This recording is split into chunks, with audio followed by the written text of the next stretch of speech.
बुलढाणा जिल्ह्यात तीव्र पाणी टंचाई, बादलीभर पाणी मिळवण्यासाठी जीवघेणी कसरत, टँकरवर ग्रामस्थांची झुंबड।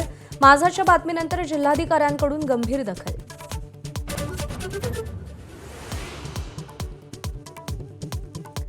विधान परिषदेसाठी उद्धव ठाकरेंनी उमेदवारी स्वीकारावी, काँग्रेस राष्ट्रवादीची मागणी। स्वपक्ष आणि मित्रपक्षाच्या आग्रहानंतर उद्धव ठाकरेंची भूमिका काय याकडे लक्ष।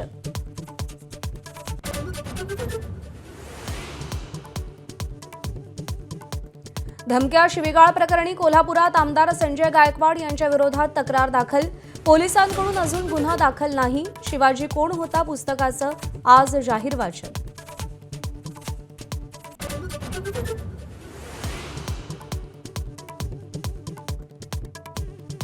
राज्य सरकारी कर्मचाऱ्यांचा संप चौथ्या दिवशीही कायम, कर्मचाऱ्यांच्या अन्य मागण्यांसंदर्भात सरकारला सहानुभूती, मात्र सरकार जुन्या पेन्शनबाबत ठोस पाऊल उचलत नसल्यानं कर्मचाऱ्यांचा संताप।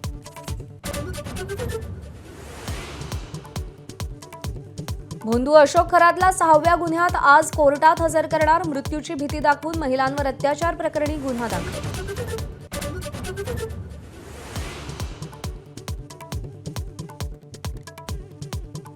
नाशिक टीसीएस अत्याचार प्रकरणातल्या 4 आरोपींचा एसआयटीनं पुन्हा ताबा घेतला, कंपनीतील एका कर्मचाऱ्याच्या धर्मांतर प्रकरणात आज कोर्टात हजर करणार।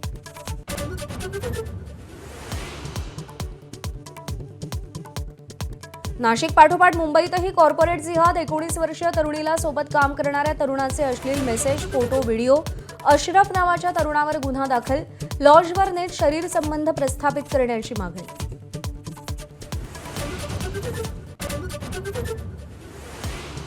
वसई-विरार महानगरपालिकेचा अजब निर्णय, अनधिकृत चाळी, ओसी न मिळालेल्या इमारतींनाही पाणी जोडणी, वोट बँक राजकारणासाठी पाणी दिलं जात असल्याची परिसरात टीका।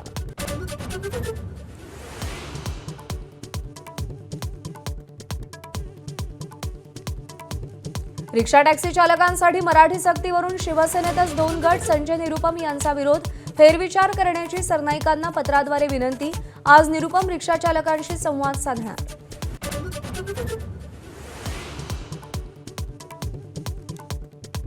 पेट्रोल डिझेल दरवाढीचा कोणताही प्रस्ताव नाही, 25 ते 30 रुपये दरवाढीचं वृत्त दिशाभूल करणारं केंद्र सरकारचं स्पष्टीकरण।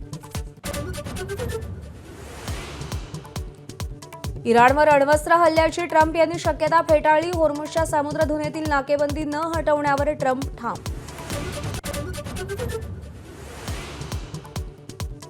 इस्रायल लेबनॉन शस्त्रसंधीला 3 आठवड्यांची मुदतवाढ, अमेरिकेचे अध्यक्ष ट्रम्प यांची घोषणा। दोन्ही देशांच्या शिष्टमंडळाची ट्रम्प व्हान्स यांची चर्चा। वानखेडेवर चेन्नई सुपर किंग्सचा विजय, मुंबई इंडियन्सचा 103 धावांनी धुव्वा। सीएसके कडून संजू सॅमसनचे शतक, होसेननं 4 विकेट्स घेतल्या।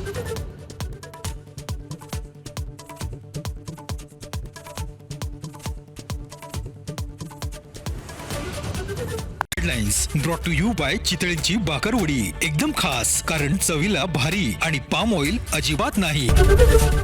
एबीपी माझा, उघडा डोळे बघा नीट।